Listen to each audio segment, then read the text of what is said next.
ꯊꯥꯡꯖ ꯈꯨꯗꯤꯡꯒꯤ ꯔꯦꯚꯦꯂꯦꯁꯟ ꯍꯥꯏꯕꯗꯤ ꯐꯣꯡꯗꯣꯛꯄꯤꯕ ꯂꯥꯏꯔꯤꯛ ꯑꯁꯤ ꯃꯊꯪ ꯃꯅꯥꯎ ꯅꯥꯏꯅ ꯅꯩꯅꯗꯨꯅ ꯂꯥꯛꯂꯤꯕ ꯊꯧꯔꯝ ꯑꯁꯤꯗ ꯁꯔꯨꯛ ꯌꯥꯔꯤꯕ ꯏꯆꯤꯟ ꯏꯅꯥꯎ ꯄꯨꯝꯅꯃꯛꯄꯨ ꯇꯣꯜꯂꯕ ꯅꯅꯥꯏꯅ ꯄ꯭ꯔꯚꯨ ꯖꯤꯁꯨ ꯈ꯭ꯔꯤꯁꯇꯒꯤ ꯃꯤꯡꯗ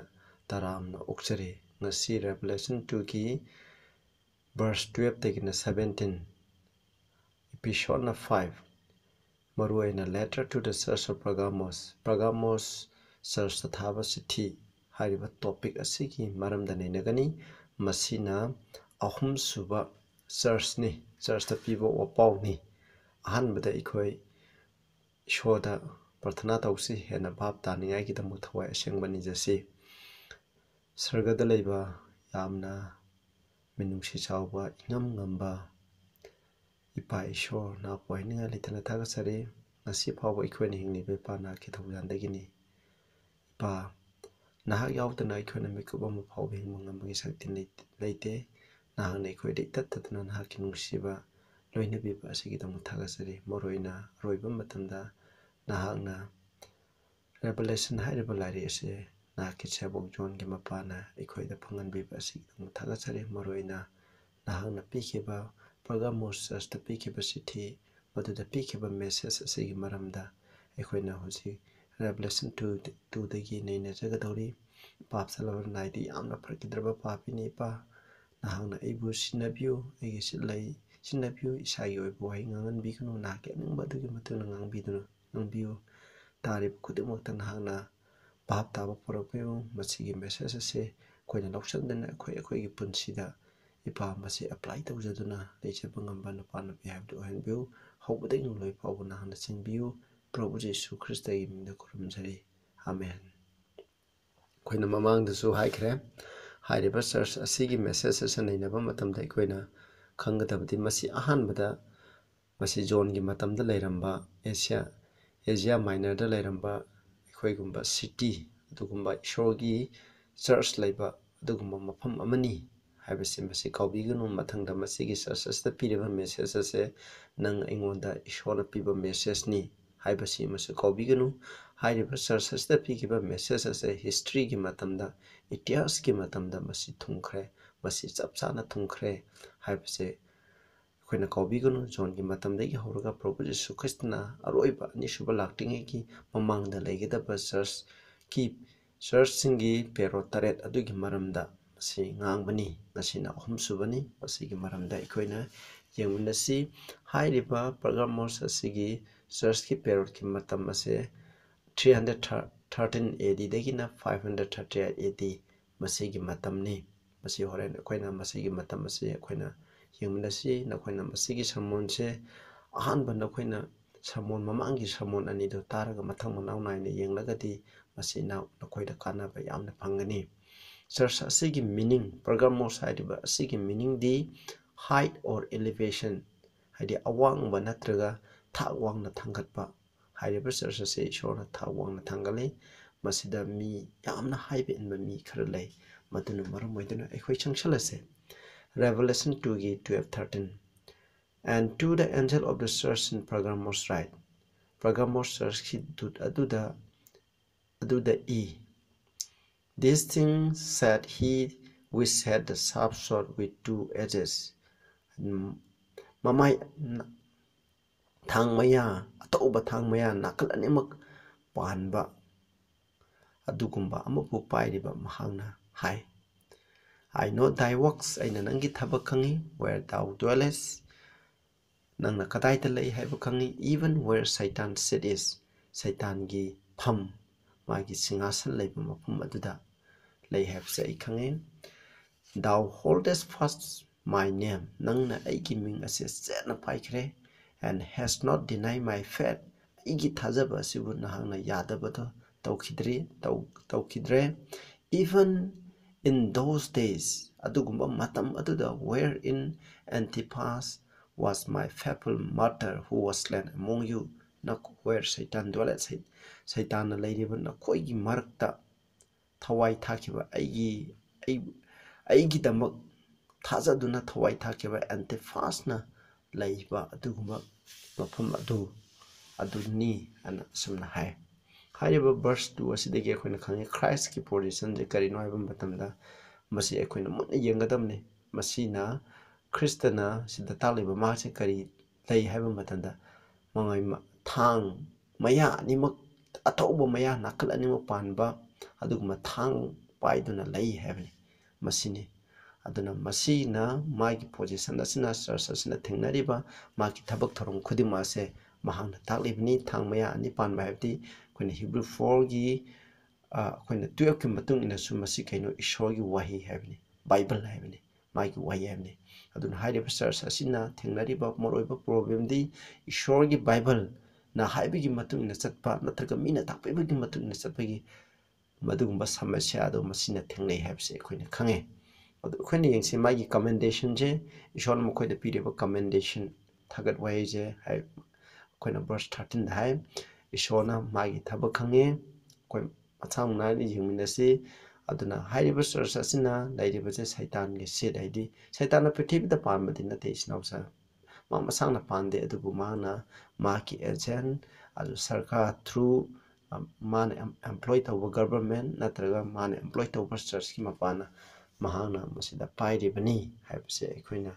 मसी काउगुमसिको अदुगा प्रगनम कोइ आहमदा प्रगमम हाइरिबा प्रगमोस नत्र प्रगमम हाइरिबसे मसी मरमदा खंगसे मसी एशिया माइनर दा अखोइना रोम्स कना लौसनदुना लैरम सही सेंचुरी सही चनी रोम लौसनदुना लैरमबा अदुगुंबा मागी कैपिटल ओइना एशिया माइनर की कैपिटल ओइना लैरमबा मफमनी हाइरिबा प्रगमोस की अरोइबा निंगथौ अतालोस 3 हाइबसिना मागी प्रगमन निंगथौ लैबाकसे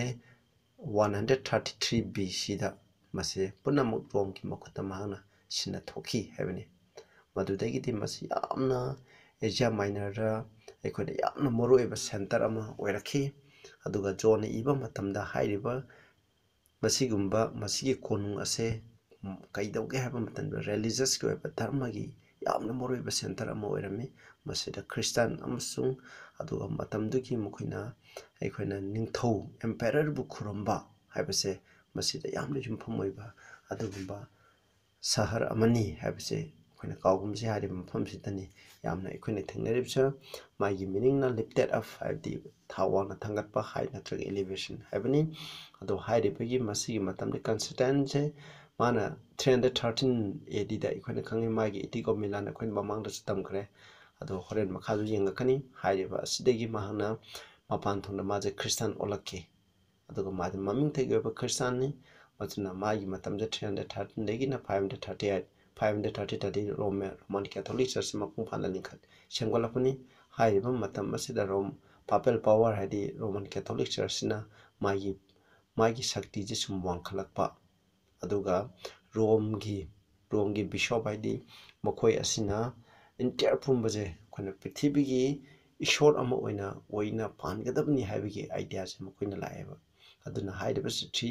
प्रभु येशू कृष्ण थारेबा सिथि असिना मरोइना ईश्वरगी असुमगिदमक लेपा बाइबल ना हाइबगी दमक लेपा बाइबल ना ताकपि तंबीबा अदुगी मतुंगना लेपा अदुगा मियोइबना चर्च पुसलैबा अरानबा ताकपि तंबीबा आइडोलेट्री खंदे अदुगुम मयामदो अदुगी मायक्ता लेपा अदुगुंबा चर्चनी अदुदा पीरिबा सिथिनी हाइबसे अखोइना काउसी मसिदा माना पीबजे माकी कमेंडेशन दा होल दैट्स पास है चेना पाइ हाइने अदुना मसिदा बाइबल की अचुमबजे मसिबु चेना पाइदुना अदे पैगान की इरर्सिंग लाइम बुटिलापसिंग बाइबल की मतुंगना नत्तबा मयाम अखोइना क्रिश्चियन दा पुसलैबदो अदुगी आरामबसिंग अदो यादे मसिन आनबा चर्च की अपोस्टेसी हाइदि अखोइगी असेंगबा प्रभु यीशु कृष्ण निखलंबा चर्च मराइ चाइथरकपा हौरकपगी पेरोड अदुनी अदुगी मतम अदुदा मखोइ ममांददी अखोइना डाइक्लोसियन की मतम दो यामना ओदैरे हाले क्रिश्चियन सिंग हाले हालालगा मसिंग थेंगलकनी अदुगी प्लान अदुदा सैतान माइथीबदगी कंप्रोमाइज की ओइबा रिलीजन हाइबदी अखोइना कंप्रोमाइज तौरगा अखोइजे चर्च मुलनगदबा अपोस्टेसी ओहनगदबा अदुगी लालोंग सिनरपने अदुगी लालोंग अदुदा कंस्टेंटाइन जो तुरगा लाखिबनी हमने अदुना edict of toleration edict of Milan जे 330 क्रिश्चियन सिंग हारपसिंग अदो तोकदबने हाइना मसे अखोइना कंस्टेंटाइन निंगथौना रोमगी कंस्टेंटाइन निंगथौना मसिना याथंग पीगेबनी अदुना मस डाइक्लोसियन सही तरह हातना क्रिश्चियन ओटखिबदो मदुदगी ꯐꯅꯤꯡꯉꯥꯏ ꯃꯥꯅ ꯏꯁꯨ ꯇꯧꯈꯤꯕꯅꯤ ꯍꯥꯏꯕꯁꯦ ꯃꯁꯤꯅ ꯃꯔꯝ ꯑꯣꯏꯗꯨꯅ ꯀꯩꯗꯧꯏ ꯈ꯭ꯔꯤꯁꯇꯤꯌꯥꯟ ꯆꯔꯆ ꯈꯨꯗꯤꯡꯃꯛꯇ ꯀꯟꯁꯇꯦꯟꯇꯥꯏꯟ ꯅꯤꯡꯊꯧꯁꯦ ꯌꯥꯝꯅ ꯃꯁꯛ ꯅꯥꯏꯕ ꯑꯃ ꯑꯣꯏꯔꯝꯃꯤ ꯑꯗꯨꯒ ꯆꯔꯆꯀꯤ ꯕꯤꯁꯣꯞ ꯍꯥꯏꯕꯁꯦ ꯃꯔꯨꯑꯣꯏꯅ ꯔꯣꯝꯗ ꯂꯩꯔꯤꯕ ꯕꯤꯁꯣꯞ ꯑꯁꯦ ꯍꯥꯏꯔꯤꯕ ꯃꯇꯝ ꯑꯁꯤꯗ ꯁꯤꯜꯚꯦꯁꯇꯔ ꯍꯥꯏꯕꯅꯤ ꯁꯤꯜꯚꯦꯁꯇꯔ ꯍꯥꯏꯔꯤꯁꯦ ꯃꯁꯤꯅ ꯕꯤꯁꯣꯞ ꯑꯣꯏꯔꯝꯃꯤ ꯑꯗꯨ ꯃꯍꯥꯛꯁꯤꯅ ꯀꯟꯁꯇꯦꯟꯇꯥꯏꯟꯒꯤ ꯌꯥꯝꯅ ꯆꯥꯟꯅꯕ ꯃꯔꯨꯞ ꯑꯣꯏꯔꯝꯃꯤ ꯃꯥꯒꯤ ꯑꯦꯗꯚꯥꯏꯖꯔꯁꯨ ꯑꯣꯏꯔꯝꯃꯤ ꯍꯥꯏꯕꯅꯤ ꯑꯗꯨꯒ ꯑꯍꯥꯟꯕ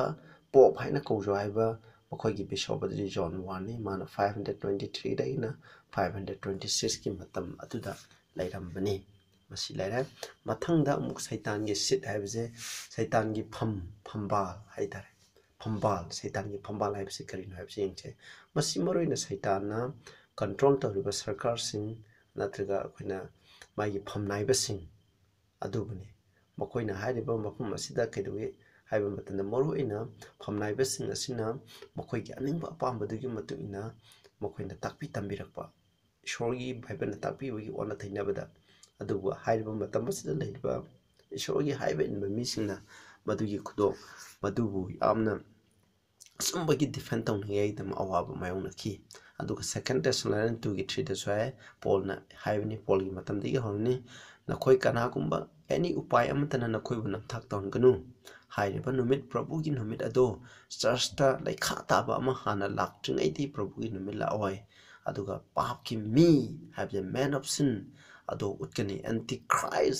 ꯈ꯭ꯔꯥꯏꯁ ꯄꯋꯥꯔ ꯑꯗꯨ ꯎꯠꯀꯅꯤ ꯍꯥꯏꯕꯅꯤ ꯁꯟ ꯑꯣꯐ ꯄꯔꯗꯤꯁꯟ ꯑꯗꯨ ꯍꯥꯟꯅ ꯂꯥꯛꯀꯅꯤ ꯄ꯭ꯔꯚꯨ ꯖꯤꯁꯨ ꯈ꯭ꯔꯤꯁꯇꯅ ꯂꯥꯛꯇ꯭ꯔꯤꯉꯩꯗ ꯆꯔꯆꯁꯦ ꯍꯥꯟꯅ ꯂꯩꯈꯥ ꯇꯥꯔꯛꯀꯅꯤ ꯂꯩꯈꯥ ꯇꯥꯔꯛꯄꯗꯨꯅ ꯃꯔꯝ ꯑꯣꯏꯔꯒ ꯃꯦꯟ ꯑꯣꯐ ꯁꯤꯟꯁꯦ ꯎꯠꯂꯛꯀꯅꯤ ꯍꯥꯏꯕꯅꯤ ꯃꯦꯟ ꯑꯣꯐ ꯁꯤꯟ ꯂꯥꯛꯅꯕꯒꯤ ꯇꯥꯡꯀꯛꯇꯣ ꯃꯁꯤꯅ ꯊꯧꯔꯥꯡ ꯇꯧꯕ ꯑꯗꯨꯒꯨꯝꯕ ꯃꯐꯝꯅꯤ ꯋꯦꯔ ꯁꯩꯇꯥꯟꯅ ꯂꯩꯕ ꯃꯐꯝ ꯍꯥꯏꯔꯤꯕ ꯚꯔꯁ ꯑꯁꯤꯗ ꯑꯅꯤꯔꯛ ꯍꯟꯅ ꯌꯥꯏ ꯃꯔꯝꯗꯤ ꯍꯥꯏꯔꯤꯕ ꯁꯩꯇꯥꯟꯅ ꯄ꯭ꯔꯣꯐꯦꯁ ꯈ꯭ꯔꯤꯁꯇꯤꯌꯟ ꯆꯔꯆ ꯑꯁꯤꯗ ꯃꯥ ꯆꯪꯉꯤ ꯃꯔꯨꯑꯣꯏꯅ ꯃꯈꯣꯏꯒꯤ ꯂꯨꯆꯤꯡꯕ ꯕꯤꯁꯣꯞ ꯍꯥꯏꯁꯤꯅ ꯁꯥꯁꯟ ꯇꯧꯕ ꯃꯥꯒꯤ ꯃꯄꯥꯅ ꯒꯕꯔꯃꯦꯟꯁꯨ ꯂꯣꯏꯅꯃꯛꯁꯨ ꯃꯥꯒꯤ ꯇꯥꯛꯄꯤ ꯇꯝꯕꯤꯒꯤ ꯃꯇꯨꯡ ꯏꯟꯅ ꯁꯥꯁꯟ ꯇꯧꯕ ꯑꯣꯏꯔꯝꯃꯤ ꯑꯗꯨꯅ ꯃꯈꯣꯏꯅ ꯅꯝꯐꯨꯗ ꯏꯟꯁꯤꯟꯗꯨꯅ ꯀꯟꯁꯇꯦꯟꯇꯥꯏꯟꯗ ꯃꯈꯣꯏꯅ ꯇꯥꯛꯄꯤ ꯇꯝꯕꯤꯔꯤꯕꯁꯤꯡꯁꯦ ꯈ꯭ꯔꯤꯁꯇꯤꯌꯟ ꯆꯔꯆꯁꯤꯡꯗ ꯃꯁꯤ ꯇꯥꯍꯟꯒꯗꯕꯅꯤ ꯏꯜꯍꯟꯒꯗꯕꯅꯤ ꯍꯥꯏꯕꯒꯤ ꯌꯥꯊꯪ ꯑꯗꯨ ꯐꯥꯎꯕꯅꯤ ꯑꯗꯨꯅ ꯍꯥꯏꯔꯤꯕ 321 ADꯗ ꯐꯥꯔꯁט ꯁꯟꯗꯦ ꯂꯣ ꯍꯥꯏꯕꯗꯤ ꯅꯣꯡꯃꯥꯏꯖꯤꯡ ꯅꯨꯃꯤꯠ ꯑꯁꯤ ꯑꯩꯈꯣꯏ ꯁꯦꯡꯅ ꯉꯥꯛꯀꯗꯕꯅꯤ ꯍꯥꯏꯕꯒꯤ ꯑꯥꯏꯟ ꯑꯁꯦ ꯃꯁꯤ ꯀꯟꯁꯇꯦꯟꯇꯥꯏꯟ ꯅꯤꯡꯊꯧꯅ ꯑꯍꯥꯟꯕ ꯁꯦꯝꯈꯤ ꯑꯗꯨꯅ ꯍꯥꯏꯔꯤꯕ ꯂꯣ ꯑꯁꯤ ꯁꯦꯝꯕꯗꯒꯤ ꯃꯇꯨꯡ ꯏꯟꯅ ꯀꯩꯗꯧꯒꯤꯕ ꯃꯇꯝꯗ ꯃꯈꯣꯏꯅ ꯊꯥꯡꯖ ꯅꯨꯃꯤꯠꯇꯁꯨ ꯏꯁꯣꯔ ꯈꯨꯔꯨꯝꯃꯤ ꯅꯣꯡꯃꯥꯏꯖꯤꯡ ꯅꯨꯃꯤꯠꯇꯁꯨ ꯏꯁꯣꯔ ꯈꯨꯔꯨꯝꯃꯤ ꯑꯗꯨꯅ ꯃꯔꯨꯑꯣꯏꯅ ꯃꯇꯝ ꯑꯁꯤꯗ ꯃꯤꯊ꯭ꯔꯥꯏꯠꯁ ꯍꯥꯏꯕꯗꯤ ꯃꯤꯊ꯭ꯔꯥꯏꯖꯝ ꯍꯥꯏꯗꯤ ꯅꯨꯃꯤꯠꯄꯨ ꯂꯥꯏꯅꯦꯅ ꯈꯨꯔꯨꯝꯕ ꯃꯤꯁꯤꯡꯁꯦ ꯑꯇꯣꯞꯄ ꯂꯥꯏ ꯃꯨꯔꯇꯤ ꯂꯥꯠꯄꯁꯤꯡ ꯅꯨꯃꯤꯠ ꯈꯨꯔꯨꯝꯕ ꯑꯇꯣꯞꯄꯁꯤꯡꯁꯦ ꯑꯁꯦ ꯂꯣꯏꯅꯃꯛ ꯈ꯭ꯔꯤꯁꯇꯥꯟꯗ ꯈꯨꯔꯨꯝꯃꯦꯕ ꯃꯔꯝꯗꯤ ꯁꯟ ꯒꯣꯗ ꯍꯥꯏꯕꯅꯤ ꯅꯣꯡꯃꯥꯏꯖꯤꯡꯒꯤ ꯅꯨꯃꯤꯠ ꯍꯥꯏꯕꯅꯤꯅ ꯑꯁꯨꯃꯥꯏꯅ ꯇꯧꯗꯅ ꯃꯈꯣꯏꯅ ꯆꯪꯈꯤ ꯃꯁꯤꯅ ꯁꯕꯥꯠꯁꯦ 7 ꯗꯦ ꯁꯕꯥꯠ ꯍꯥꯏꯗꯤ ꯁꯇꯔꯗꯦ ꯅꯨꯃꯤꯠꯇꯒꯤ ꯅꯣꯡꯃꯥꯏꯖꯤꯡ ꯅꯨꯃꯤꯠꯇ ꯑꯍꯥꯟꯕ ꯑꯣꯟꯊꯣꯛꯄꯒꯤ ꯃꯁꯤꯒꯤ ꯃꯇꯝ ꯑꯗꯨ ꯌꯧꯈꯤ ꯃꯁꯤꯅ ꯃꯔꯝ ꯑꯣꯏꯗꯨꯅ ꯕꯤꯁꯣꯞ ꯑꯣꯐ ꯔꯣꯝ ꯍꯥꯏꯗꯤ ꯔꯣꯃꯟ ꯀꯦꯊꯣꯂꯤꯛ ꯆꯔꯆꯀꯤ ꯕꯤꯁꯣꯞꯅ ꯄ꯭ꯔꯤꯊꯤꯕꯤ ꯑꯁꯦ ꯄꯨꯝꯅꯃꯛ ꯈꯨꯗꯨꯝ ꯆꯟꯕꯒꯤ ꯇꯟꯖꯥ ꯑꯗꯨ ꯃꯁꯤꯅ ꯐꯪꯈꯤ ꯑꯗꯨꯒ ꯃꯍꯥꯛꯅ ꯏꯁꯣꯔꯒꯤ ꯂꯣꯕꯨꯁꯨ ꯍꯣꯡꯗꯣꯛꯈꯤ ꯑꯗꯨꯒꯤ ꯃꯍꯨꯠꯇ ꯂꯥꯏ ꯃꯨꯔꯇꯤ ꯂꯥꯠꯄ ꯌꯥꯗꯦ ꯍꯥꯏꯕꯁꯦ ꯏꯁꯣꯔꯒꯤ ꯂꯥꯏ ꯃꯨꯔꯇꯤ ꯂꯥꯠꯀꯗꯕꯅꯤ ꯍꯥꯏꯕꯁꯦ ꯏꯁꯣꯔꯒꯤ ꯋꯥꯍꯦꯟꯗ ꯌꯥꯎꯍꯜꯂꯦ ꯍꯥꯏꯗꯤ ꯏꯁꯣꯔꯒꯤ 10 ꯀꯃꯥꯟꯃꯦꯟꯒꯤ ꯑꯅꯤꯁꯨꯕꯗ ꯂꯥꯏ ꯃꯨꯔꯇꯤ ꯈꯨꯔꯨꯝꯕ ꯌꯥꯗꯦ ꯍꯥꯏꯕꯗꯨ ꯂꯧꯊꯣꯛꯄ ꯑꯗꯨꯒ ꯁꯕꯥꯠ ꯑꯁꯤꯁꯨ ꯃꯈꯣꯏꯅ ꯍꯣꯡꯗꯣꯛꯄ ꯑꯗꯨꯒꯨꯝꯕꯗꯣ ꯑꯣꯏꯈꯤ ꯍꯥꯏꯕꯅꯤ ꯑꯗꯣ ꯍꯥꯏꯔꯤꯕ ꯃꯇꯝꯗ ꯑꯦꯟꯇꯤꯐꯥꯁ ꯑꯁꯤꯒꯤ ꯃꯔꯝꯗ ꯌꯦꯡꯁꯤ ꯑꯗꯨꯅ ꯑꯦꯟꯇꯤꯐꯥꯁ ꯍꯥꯠꯈꯤꯕꯅꯤ ꯑꯦꯟꯇꯤꯐꯥꯁ ꯍꯥꯏꯕꯒꯤ ꯑꯥꯔꯊꯗꯤ ꯑꯦꯟꯇꯤ ꯍꯥꯏꯗꯤ ꯑꯣꯄꯣꯁ ꯍꯥꯏꯕꯅꯤ ꯄꯥꯐꯥꯁ ꯍꯥꯏꯕꯗꯤ ꯐꯥꯗꯔ ꯍꯥꯏꯕꯅꯤ ꯑꯣꯔ ꯄꯣꯞ ꯍꯥꯏꯗꯤ ꯄꯣꯞꯀꯤ ꯔꯤꯂꯤꯖꯟ ꯔꯣꯃꯟ ꯀꯦꯊꯣꯂꯤꯛꯀꯤ ꯔꯤꯂꯤꯖꯟ ꯑꯁꯤꯒꯤ ꯃꯥꯌꯣꯛꯇ ꯂꯩꯕ ꯃꯤ ꯍꯥꯏꯕꯅꯤ ꯃꯈꯣꯏ ꯍꯦꯛ ꯂꯤꯡꯈꯠꯂꯛꯄ ꯃꯇꯝꯗ ꯃꯈꯣꯏꯒꯤ ꯇꯥꯛꯄꯤ ꯇꯝꯕꯗꯨꯒꯤ ꯃꯔꯛꯇ ꯃꯤ ꯀꯌꯥꯃꯔꯨꯝ ꯃꯈꯣꯏꯅ ꯃꯥꯌꯣꯛꯇ ꯂꯦꯞꯄꯝꯃꯦꯕ ꯑꯦꯟꯇꯤꯄꯥꯁ ꯍꯥꯏꯕꯗꯤ ꯃꯤ ꯑꯃꯒꯤ ꯃꯃꯤꯡ ꯅꯠꯇꯦ ꯒ꯭ꯔꯨꯞꯅꯤ ꯍꯥꯏꯔꯤꯕ ꯆꯔꯆ ꯑꯁꯤꯗ ꯂꯩꯕ ꯌꯥꯝꯅ ꯍꯥꯏꯕ ꯏꯟꯕ ꯑꯗꯨꯅ ꯑꯆꯨꯝꯕꯒꯤꯗꯃꯛ ꯕꯥꯏꯕꯜꯒꯤꯗꯃꯛ ꯊꯋꯥꯏ ꯊꯥꯗꯣꯛꯈꯤꯕ ꯃꯤ ꯒ꯭ꯔꯨꯞ ꯑꯗꯨꯕꯨ ꯃꯁꯤ ꯈꯪꯅꯩ ꯍꯥꯏꯕꯅꯤ ꯃꯁꯤꯅ ꯔꯣꯃꯟ ꯀꯦꯊꯣꯂꯤꯛꯀꯤ ꯕꯤꯁꯣꯞ ꯄꯣꯞ ꯍꯥꯏꯕꯁꯤꯒꯤ ꯃꯥꯌꯣꯛꯇ ꯃꯈꯣꯏꯅ ꯂꯩꯈꯤ ꯑꯗꯨꯅ ꯃꯈꯣꯏꯅ ꯁꯤꯕ ꯅꯪꯈꯤ ꯑꯗꯨꯅ ꯃꯈꯣꯏꯅ ꯂꯣꯏ ꯐꯥꯎꯕ ꯃꯈꯣꯏꯅ ꯂꯩꯕꯥꯛꯇꯒꯤ ꯇꯥꯟꯊꯣꯛꯄ ꯍꯥꯏꯕꯗꯨ ꯑꯣꯏꯈꯤ ꯍꯥꯏꯕꯁꯦ ꯃꯁꯤꯅꯤ ꯍꯥꯏꯔꯤꯕ ꯄꯦꯔꯒꯥꯃꯣꯁ ꯑꯁꯤꯅ ꯊꯦꯡꯅꯔꯤꯕꯁꯦ ꯑꯩꯈꯣꯏꯁꯨ ꯑꯔꯣꯏꯕ ꯃꯇꯝꯗ ꯏꯆꯤꯟ ꯕꯥꯏꯕꯜꯒꯤ ꯑꯆꯨꯝꯕꯒꯤꯗꯃꯛ ꯂꯦꯞꯄꯒꯨꯝꯕ ꯃꯇꯝꯗ ꯄꯦꯔꯒꯥꯃꯣꯁꯇ ꯂꯩꯔꯤꯕ ꯃꯤꯁꯤꯡꯅ ꯊꯦꯡꯅꯕꯒꯨꯝꯅ ꯑꯩꯈꯣꯏꯁꯨ ꯊꯦꯡꯅꯒꯅꯤ ꯑꯔꯣꯏꯕ ꯃꯇꯝꯗ ꯍꯧꯖꯤꯛ ꯄ꯭ꯔꯤꯊꯤꯕꯤ ꯃꯐꯝ ꯈꯨꯗꯤꯡꯗ ꯅꯣꯡꯃꯥꯏꯖꯤꯡ ꯅꯨꯃꯤꯠ ꯈꯨꯔꯨꯝꯗꯕ ꯌꯥꯗꯦ ꯍꯥꯏꯕꯒꯤ ꯑꯥꯏꯟ ꯂꯥꯛꯀꯗꯧꯔꯤ ꯍꯥꯏꯔꯤꯕ ꯃꯇꯝ ꯑꯁꯤꯗ ꯑꯩꯈꯣꯏꯁꯨ ꯕꯥꯏꯕꯜꯅ ꯑꯆꯨꯝꯕꯒꯤ ꯃꯇꯨꯡ ꯏꯟꯅ ꯆꯠꯂꯗꯤ ꯑꯩꯈꯣꯏꯁꯨ ꯊꯋꯥꯏ ꯊꯥꯕ ꯅꯠꯇ꯭ꯔꯒ ꯃꯤꯅ ꯑꯩꯈꯣꯏꯕꯨ ꯇꯨꯀꯠꯆꯕ ꯈꯪꯂꯨꯕ ꯑꯃ ꯍꯥꯏꯕꯗꯨ ꯁꯣꯏꯗꯅ ꯑꯣꯏꯔꯛꯀꯅꯤ ꯍꯥꯏꯕꯁꯤꯅꯤ ꯃꯁꯤꯒꯤ ꯀꯝꯄ꯭ꯂꯦꯟ ꯆꯔꯆ ꯑꯁꯤꯗ ꯂꯩꯔꯤꯕ ꯀꯝꯄ꯭ꯂꯦꯟꯁꯦ ꯑꯃꯨꯛ ꯌꯦꯡꯁꯤ Revelation 2ꯒꯤ 14-15ꯗ But I have a few things against thee ꯑꯩꯅ ꯅꯪꯒꯤ ꯃꯥꯌꯣꯛꯇ ꯑꯩꯅ ꯌꯥꯅꯤꯡꯗꯕ ꯈꯔ ꯂꯩ because thou hast there them that hold the doctrine of Balaam ꯑꯩꯈꯣꯏꯒꯤ ꯃꯔꯛꯇ ꯕꯂꯥꯝꯒꯤ doctrine ꯕꯂꯥꯝꯒꯤ ꯇꯥꯛꯄꯤ ꯇꯝꯕꯤꯕꯗꯣ ꯃꯗꯨꯕꯨ ꯆꯦꯠꯅ ꯄꯥꯏꯕ ꯃꯤ ꯈꯔ ꯂꯩ who taught Balak to cast a stumbling block before the children of Israel Israel ꯃꯆꯥꯁꯤꯡꯒꯤ ꯃꯥꯌꯣꯛꯇ ꯈꯨꯗꯤ ꯊꯤꯅꯤꯡꯉꯥꯏꯒꯤꯗꯃꯛ ꯑꯩꯈꯣꯏꯅ ꯇꯥꯛꯄꯤ ꯕꯂꯥꯛ ꯅꯤꯡꯊꯧꯗ ꯇꯥꯛꯄꯤꯈꯤꯕ ꯑꯗꯨꯒꯨꯝꯕ ꯕꯂꯥꯝ ꯑꯗꯣ ꯃꯥꯒꯤ ꯇꯥꯛꯄꯤ ꯇꯝꯕꯤꯕꯗꯣ to eat things sacrificed unto idol ꯂꯥꯏ ꯃꯨꯔꯇꯤꯗ ꯀꯠꯄ ꯄꯣꯠꯁꯤꯡ ꯏꯔꯥꯄꯣꯠꯁꯤꯡ ꯃꯗꯨ ꯆꯥꯅꯕ to commit fornication ꯑꯗꯨꯒ ꯑꯣꯛꯇꯕ ꯊꯕꯛ ꯑꯁꯦ ꯃꯔꯝꯁꯨ ꯆꯨꯝꯗꯕ ꯊꯕꯛ ꯑꯁꯦ ꯄꯥꯡꯊꯣꯛꯅꯤꯡꯉꯥꯏꯒꯤꯗꯃꯛ ꯍꯥꯏꯕꯅꯤ ꯑꯗꯨꯒꯨꯝꯕ ꯃꯤ ꯀꯥꯡꯂꯨꯞ ꯑꯃ ꯂꯩ ꯍꯥꯏ 15ꯗ So hast thou also them that hold the doctrine of Nicolaitan which I think I had ꯑꯩꯅ ꯇꯨꯀꯠꯆꯕ ꯅꯤꯀꯣꯂꯥꯏꯇꯦꯁꯟꯒꯤ doctrine ꯑꯗꯣ ꯑꯗꯨꯁꯨ ꯆꯦꯠꯅ ꯄꯥꯏꯕ ꯃꯤ ꯀꯥꯡꯂꯨꯞ ꯑꯅꯤ ꯂꯩ ꯃꯁꯤꯒꯤ verse 14-15ꯗꯒꯤ ꯈꯪꯉꯦ ꯃꯗꯨꯗꯤ ꯍꯥꯏꯔꯤꯕ ꯄꯔꯒꯥꯃꯣꯁ ꯑꯁꯤꯗ ꯃꯄꯥꯟ ꯊꯣꯡꯗꯀꯣ ꯈꯔ ꯌꯥꯝ ꯍꯥꯏꯕꯦꯟꯕ ꯏꯁꯣꯔꯒꯤ ꯑꯆꯨꯝꯕꯒꯤꯗꯃꯛ ꯊꯋꯥꯏ ꯊꯥꯗꯣꯛꯄ ꯀꯥꯡꯕꯨ ꯑꯃ ꯂꯩꯔꯦ ꯑꯗꯨꯒ ꯃꯄꯥꯟ ꯊꯣꯡꯗ ꯀꯩꯗꯧꯕ ꯃꯈꯣꯏꯅ ꯑꯆꯨꯝꯕꯗꯤ ꯆꯠꯄ ꯁꯥꯕ ꯑꯗꯨꯕꯨ ꯑꯔꯥꯟꯕ doctrine ꯕꯂꯥꯝꯒꯤꯅ ꯇꯥꯛꯄꯤꯕ ꯅꯤꯀꯣꯂꯥꯏꯇꯤꯅ ꯇꯥꯛꯄꯤꯕ doctrine ꯑꯗꯨ ꯆꯦꯠꯅ ꯄꯥꯏꯕ ꯑꯗꯨꯒꯨꯝꯕ ꯁꯥꯁꯤꯟꯅꯕ ꯈ꯭ꯔꯤꯁꯇꯟ ꯑꯗꯨꯒꯨꯝꯕ ꯀꯥꯡꯂꯨꯞ ꯑꯃꯁꯨ ꯃꯁꯤꯗ ꯌꯥꯎꯏ ꯍꯥꯏꯕꯅꯤ ꯑꯍꯥꯟꯕꯗ ꯌꯦꯡꯁꯤ doctrine of ꯕꯂꯥꯝꯁꯦ ꯑꯩꯈꯣꯏꯅ ꯈꯪꯉꯦ ꯏꯁꯣꯔꯒꯤꯗꯃꯛ ꯃꯥꯏꯁꯣꯛ ꯑꯃꯅꯤ ꯑꯗꯨꯕꯨ ꯑꯩꯈꯣꯏꯅ ꯃꯦꯗꯤꯌꯥꯟ ꯑꯗꯨ ꯃꯣꯋꯥꯕ ꯍꯥꯏꯕ ꯂꯩꯕꯥꯛꯁꯦ ꯃꯈꯣꯏꯅ ꯏꯖꯔꯦꯜ ꯃꯆꯥꯁꯤꯅ ꯐꯥꯎꯗꯨꯅ ꯂꯥꯛꯄ ꯃꯇꯝꯗ ꯃꯈꯣꯏꯒꯤ ꯕꯂꯥꯝ ꯅꯤꯡꯊꯧꯅ ꯌꯥꯝ ꯀꯤꯕꯗꯒꯤ ꯕꯂꯥꯝ ꯑꯁꯦ ꯀꯧꯕꯅꯤ ꯄꯩꯁꯥ ꯃꯌꯥꯝ ꯄꯤꯔꯒ ꯄꯩꯁꯥ ꯄꯤꯒꯦ ꯂꯥꯛꯑꯣ ꯑꯗꯨꯅ ꯃꯈꯣꯏꯗꯀꯣ ꯁꯥꯞ ꯇꯧ ꯍꯥꯏꯅ ꯍꯥꯏꯕꯅꯤ ꯑꯗꯨ ꯃꯇꯝꯗ ꯃꯥꯒꯤ ꯋꯥꯔꯤ ꯌꯥꯝ ꯂꯩꯈꯔꯦ ꯅꯝꯕꯔ 22ꯗꯩꯅ 20 ꯐꯥꯎꯕ ꯄꯥꯕꯤꯔꯣ ꯃꯗꯨ ꯃꯇꯝꯗ ꯃꯍꯥꯛ ꯁꯥꯞ ꯇꯧꯕ ꯉꯝꯗꯦ ꯃꯔꯝꯗꯤ ꯑꯗꯨꯗꯒꯤ ꯃꯥꯅ ꯀꯔꯤ ꯄ꯭ꯂꯥꯟ ꯇꯧꯏ ꯍꯥꯏꯕ ꯃꯇꯝꯗ ꯕꯂꯥꯛꯀ ꯈꯨꯠꯁꯤꯟꯅꯔꯒ ꯏꯖꯔꯦꯜ ꯃꯆꯥꯁꯤꯡ ꯑꯁꯦ ꯃꯈꯣꯏꯅ ꯄꯥꯞ ꯇꯧꯕ ꯇꯥꯔꯒꯗꯤ ꯃꯈꯣꯏ ꯂꯩꯈꯥ ꯇꯥꯒꯅꯤ ꯆꯥꯎꯈꯠꯄ ꯉꯝꯃꯣꯏ ꯍꯥꯏꯅ ꯃꯗꯨꯗꯒꯤ ꯃꯍꯥꯛꯅ ꯑꯩꯈꯣꯏꯅ ꯅꯝꯕꯔꯁ 23ꯗ ꯐꯖꯅ ꯐꯪꯒꯅꯤ ꯃꯍꯥꯛꯅ ꯃꯈꯣꯏꯒꯤ ꯃꯁꯛ ꯐꯖꯕꯤ ꯅꯨꯄꯤꯁꯤꯡꯁꯦ ꯃꯈꯣꯏꯒꯤ ꯍꯧꯖꯤꯛꯀꯤ ꯃꯦꯗꯤꯌꯟꯒꯤ ꯑꯩꯈꯣꯏꯅ ꯃꯣꯋꯥꯕꯀꯤ ꯃꯁꯛ ꯐꯖꯕ ꯅꯨꯄꯤꯁꯤꯡꯁꯦ ꯃꯈꯣꯏꯅ ꯊꯥꯖꯤꯟꯕꯅꯤ ꯊꯥꯖꯤꯜꯂꯒ ꯃꯈꯣꯏꯅ ꯀꯩꯗꯧꯋꯤ ꯍꯥꯏꯕ ꯃꯇꯝꯗ ꯃꯈꯣꯏꯒꯤ ꯃꯤꯁꯤꯡ ꯑꯗꯨꯒ ꯅꯨꯡꯁꯤꯅꯔꯦ ꯑꯗꯨꯒ ꯃꯈꯣꯏꯒꯤ ꯕꯥꯜꯄꯣꯔꯒꯤ ꯃꯈꯣꯏꯒꯤ ꯐꯦꯁꯇꯤꯚꯦꯜꯗ ꯀꯧꯔꯦ ꯌꯨ ꯄꯤꯊꯛꯑꯦ ꯑꯗꯨꯒ ꯑꯗꯨꯒꯤ ꯃꯊꯪꯗꯒꯤꯗꯤ ꯃꯈꯣꯏꯅ ꯗꯥꯟꯁ ꯇꯧꯔꯦ ꯑꯗꯨꯒ ꯑꯣꯛꯇꯕ ꯃꯤꯁꯤꯡ ꯇꯧꯔꯦ ꯑꯗꯨꯃꯥꯏꯅ ꯇꯧꯗꯅ ꯍꯥꯏꯔꯤꯕ ꯃꯇꯝ ꯑꯁꯤꯗ ꯏꯖꯔꯦꯜ ꯃꯆꯥ ꯃꯤ 14,000-14ꯒꯤ ꯆꯥꯡꯁꯦ ꯃꯈꯣꯏꯅ ꯁꯤꯈꯤꯕꯅꯤ ꯁꯨꯃꯥꯏꯅ ꯇꯧꯗꯅ ꯍꯥꯏꯕꯅꯤ ꯑꯗꯨꯒ ꯃꯈꯣꯏꯅ ꯇꯥꯛꯄꯤꯕꯗꯤ ꯑꯩꯈꯣꯏꯅ ꯄꯥꯞ ꯇꯧꯕ ꯑꯩꯈꯣꯏꯅ ꯂꯥꯏ ꯃꯨꯔꯇꯤ ꯈꯨꯔꯨꯝꯒꯗꯕꯅꯤ ꯑꯗꯨꯒ ꯑꯣꯛꯇꯕ ꯊꯕꯛ ꯇꯧꯒꯗꯕꯅꯤ ꯍꯥꯏꯅ ꯇꯥꯛꯄꯤꯕ ꯃꯁꯥꯒꯤ ꯑꯣꯏꯖꯕ ꯊꯤꯅꯤꯡꯉꯥꯏꯒꯤꯗꯃꯛ ꯑꯩꯈꯣꯏꯅ ꯄꯩꯁꯥ ꯈꯔ ꯐꯪꯒꯦ ꯍꯥꯏꯇꯥꯔꯗꯤ ꯑꯁꯤꯒꯨꯝꯕꯁꯦ ꯅꯝꯊꯥꯛ ꯑꯣꯏꯗꯕ ꯇꯥꯛꯄꯤ ꯇꯝꯕꯤꯕꯁꯦ ꯃꯁꯤꯒꯤ ꯃꯄꯥꯟꯗ ꯑꯩꯈꯣꯏꯅ ꯄꯩꯁꯥ ꯐꯪꯕ ꯌꯥꯏ ꯍꯥꯏꯕ ꯑꯗꯨꯒꯨꯝꯕ ꯁꯤꯟꯐꯝ ꯇꯥꯛꯄꯤ ꯇꯝꯕꯤꯕ ꯑꯗꯨꯅꯤ ꯃꯈꯣꯏꯒꯤ ꯃꯔꯛꯇꯁꯨ ꯁꯤꯅꯤ ꯑꯩꯈꯣꯏꯅ ꯈ꯭ꯔꯤꯁꯇꯒꯤ ꯃꯇꯨꯡ ꯏꯟꯅꯁꯨ ꯆꯠꯀꯦ ꯑꯗꯨꯒ ꯑꯣꯛꯇꯕ ꯊꯕꯛꯁꯨ ꯇꯧꯒꯦ ꯂꯥꯏ ꯃꯨꯔꯇꯤꯁꯨ ꯈꯨꯔꯨꯝꯕ ꯌꯥꯏ ꯍꯥꯏꯕ ꯃꯤ ꯀꯥꯡꯂꯨꯞ ꯑꯃ ꯃꯈꯣꯏꯒꯤ ꯃꯔꯛꯇ ꯌꯥꯎꯏ ꯍꯥꯏꯕꯗꯤ ꯃꯇꯝꯁꯤꯗ ꯑꯩꯈꯣꯏꯅ ꯀꯟꯁꯇꯦꯟꯇꯥꯏꯟ ꯅꯤꯡꯊꯧꯅ ꯑꯩꯈꯣꯏꯅ ꯁꯟꯗꯦ ꯍꯥꯏꯕꯁꯤꯗ ꯂꯥꯏ ꯃꯨꯔꯇꯤ ꯂꯥꯠꯄ ꯈꯪꯗꯦ ꯑꯇꯣꯞꯄ ꯑꯔꯥꯟꯕ doctrine ꯀꯌꯥꯃꯔꯨꯝ ꯃꯁꯤꯒꯤ ꯃꯐꯝ ꯑꯁꯤꯗ ꯄꯨꯁꯤꯜꯂꯛꯏꯕꯅꯤ ꯑꯗꯨꯅ ꯄꯨꯝꯅꯃꯛ ꯀꯝꯄ꯭ꯔꯣꯃꯥꯏꯁ ꯇꯧꯔꯒ ꯆꯠꯄ ꯌꯥꯏ ꯍꯥꯏꯕ ꯀꯥꯡꯕꯨ ꯑꯃ ꯊꯣꯛꯂꯛꯏ ꯍꯥꯏꯕꯁꯦ ꯃꯁꯤꯅꯤ ꯕꯂꯥꯝꯒꯤ ꯇꯥꯛꯄꯤ ꯇꯝꯕꯤꯕꯁꯦ ꯃꯁꯤꯅꯤꯀꯣ ꯏꯆꯤꯟꯅꯥꯎꯁꯤꯡ ꯑꯗꯨꯒ fornication ꯍꯥꯏꯕꯁꯤꯁꯨ ꯑꯣꯛꯇꯕ ꯍꯥꯏꯕꯁꯦ ꯕꯥꯏꯕꯜꯒꯤ ꯃꯇꯨꯡꯗꯗꯤ ꯙꯔꯃꯒ ꯇꯥꯏꯪꯄꯥꯟꯕꯤꯒꯤ ꯑꯣꯏꯕ ꯅꯠꯇ꯭ꯔꯒ ꯃꯈꯣꯏꯒꯤ ꯁ꯭ꯇꯦꯠꯀ ꯑꯣꯏꯅ ꯄꯨꯟꯅ ꯆꯠꯃꯤꯟꯅꯕꯁꯦ ꯃꯁꯤꯕꯨ ꯑꯩꯈꯣꯏꯅ fornication ꯍꯥꯏꯕꯗꯤ ꯑꯩꯈꯣꯏꯅ ꯂꯣꯟꯗꯥꯗ ꯅꯨꯄꯥ ꯅꯨꯄꯤ ꯌꯨꯝꯕꯥꯟꯗ꯭ꯔꯤꯉꯩꯗ ꯃꯔꯤ ꯂꯩꯅꯕꯁꯦ ꯏꯁꯣꯔꯅ ꯌꯥꯗꯕ ꯃꯑꯣꯡꯁꯦ ꯃꯁꯤꯕꯨꯅꯤ ꯑꯩꯈꯣꯏꯅ spiritual fornication ꯍꯥꯏꯔꯒꯗꯤ ꯑꯩꯈꯣꯏ ꯏꯁꯣꯔꯒꯤ ꯆꯔꯆꯅ ꯑꯇꯣꯞꯄ ꯙꯔꯃꯒ ꯑꯇꯣꯞꯄ ꯅꯠꯇ꯭ꯔꯁꯨ ꯇꯥꯏꯪꯄꯥꯟꯕꯤꯒꯤ ꯑꯣꯏꯕꯁꯤꯡ ꯑꯁꯤꯒ ꯄꯨꯟꯅ ꯏꯁꯣꯔꯅ ꯌꯥꯗꯦ ꯍꯥꯏꯕꯁꯤꯡ ꯑꯁꯤꯒ ꯄꯨꯟꯅ ꯆꯠꯃꯤꯟꯅꯕꯁꯦ ꯃꯁꯤꯕꯨ ꯑꯩꯈꯣꯏꯅ ꯈꯪꯅꯩ ꯑꯗꯨꯅ 323 ꯑꯗꯨꯗ ꯀꯟꯁꯇꯦꯟꯇꯥꯏꯟ ꯅꯤꯡꯊꯧ ꯈ꯭ꯔꯤꯁꯇꯥꯟ ꯑꯣꯏꯔꯦ ꯑꯗꯨꯅ ꯃꯍꯥꯛꯅ ꯄꯨꯔꯛꯄꯁꯦ ꯍꯥꯐ ꯄꯦꯒꯥꯅꯤꯖꯝ ꯃꯍꯥꯛꯅ ꯈ꯭ꯔꯤꯁꯇꯥꯟ ꯑꯣꯏꯔꯛꯄ ꯃꯇꯝꯗ ꯄꯦꯒꯥꯟꯅꯤ ꯍꯥꯏ ꯂꯥꯏ ꯃꯨꯔꯇꯤ ꯂꯥꯠꯄꯅꯤ ꯂꯥꯏ ꯃꯨꯔꯇꯤꯁꯤꯡꯒꯤ ꯃꯥꯒꯤ ꯙꯔꯃ ꯇꯪꯈꯥꯏ ꯑꯃ ꯄꯨꯁꯤꯜꯂꯦ ꯑꯗꯨꯒ ꯈ꯭ꯔꯤꯁꯇꯥꯟꯅꯤꯇꯤꯒ ꯃꯤꯛꯁ ꯑꯞ ꯇꯧꯔꯒ ꯂꯩꯕꯅꯦꯕ ꯃꯁꯤꯅ ꯑꯦꯄꯣꯁꯇꯦꯁꯤ ꯍꯥꯏꯕꯁꯦ ꯈ꯭ꯋꯥꯏꯗꯒꯤ ꯆꯥꯎꯈꯠꯂꯛꯏ ꯍꯥꯏꯕꯅꯤ ꯃꯊꯪꯗ ꯑꯩꯈꯣꯏꯅ ꯅꯤꯀꯣꯂꯥꯏꯇꯟ ꯍꯥꯏꯔꯤꯕ ꯆꯔꯆ ꯑꯁꯤꯗ ꯂꯩꯕ ꯅꯤꯀꯣꯂꯥꯏꯇꯟꯒꯤ doctrine ꯊꯥꯖꯕ ꯀꯥꯡꯕꯨ ꯈꯔ ꯑꯩꯅ ꯃꯃꯥꯡꯗꯁꯨ ꯍꯥꯏꯈ꯭ꯔꯦ ꯌꯥꯝ ꯍꯥꯏꯖꯔꯣꯏ ꯉꯁꯤꯗꯤ ꯅꯤꯀꯣꯂꯥꯏꯇꯟꯒꯤ doctrineꯗꯤ ꯀꯩꯅꯣ ꯍꯥꯏꯕ ꯃꯇꯝꯗ ꯄ꯭ꯔꯚꯨ ꯌꯤꯁꯨ ꯈ꯭ꯔꯤꯁꯅ ꯀ꯭ꯔꯣꯁꯇ ꯁꯤꯕꯤꯕ ꯑꯁꯤꯅ ꯏꯁꯣꯔꯒꯤ ꯂꯣ ꯑꯁꯦ ꯀꯩꯗꯧꯕ ꯃꯁꯤ ꯄꯨꯈ꯭ꯔꯦ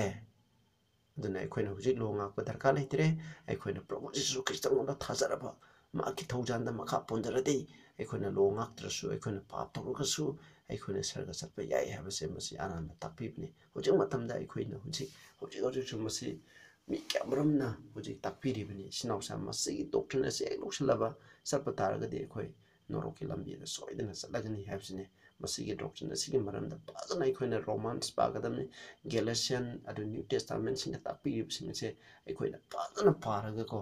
masi ekhoina nainagadamni text amakhatana ekhoina yumpham oirodamni habse masini masi amba hoji ekhoi church singdesu takpiri aduga ishona hariba church da piba promise amu yengsi revelation 2:16 Church asida wasak pibse repent puning hongo or else I will come unto thee quickly aina nangonda tuna lakani and will fight against them with the sword of my mouth egi sindagi tholopa thang sang asigi loinena aina nakoi makoi gen anthina gani nakoi puning hongo aimni masida habne masida sword of my mouth habse ahamri yengse shogi sindagi tholopa wahi khuna revelation 19:12-16 पाप तारगरी खंगने 12 ता हाइबदि प्रभु यीशु Christ की मिटसे माइगुमना साइ हाबने माके मकोट सिदा crown के अमरम लै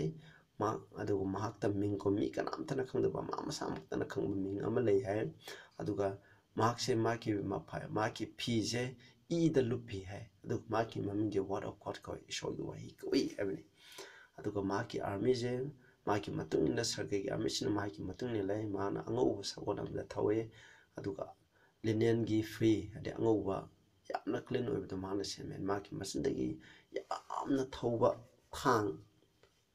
thoglai i hai masina prithibi da leiba jaching asibu hardly aduga masi tawe have ai ya loi pararu gi chinausa aduga maki mapaigan maki verse maki pida king of king lord of lord i have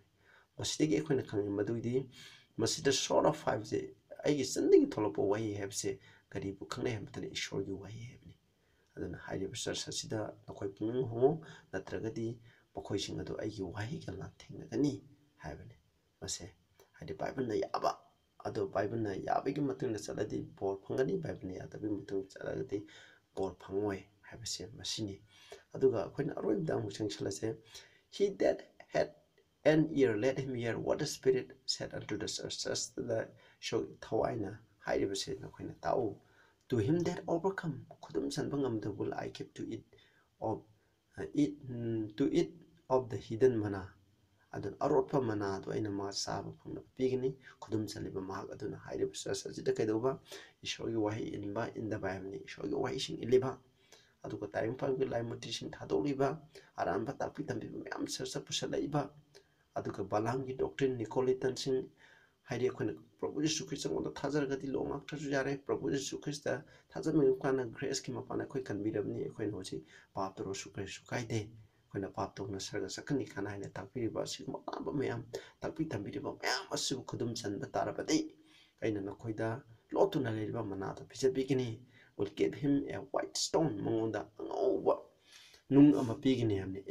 in the stone a new name written haliba anouba nung aduda ming ama igini with no man Lord saving he that receive it haliba nung asi phangiba mi khakdana haliba ming ado khangani hamne promise ni masi dekon yengsi mana habjigi maramda John 6:48 in 50 da habi matanda Prabhu Jisuna I am the bread of life ahing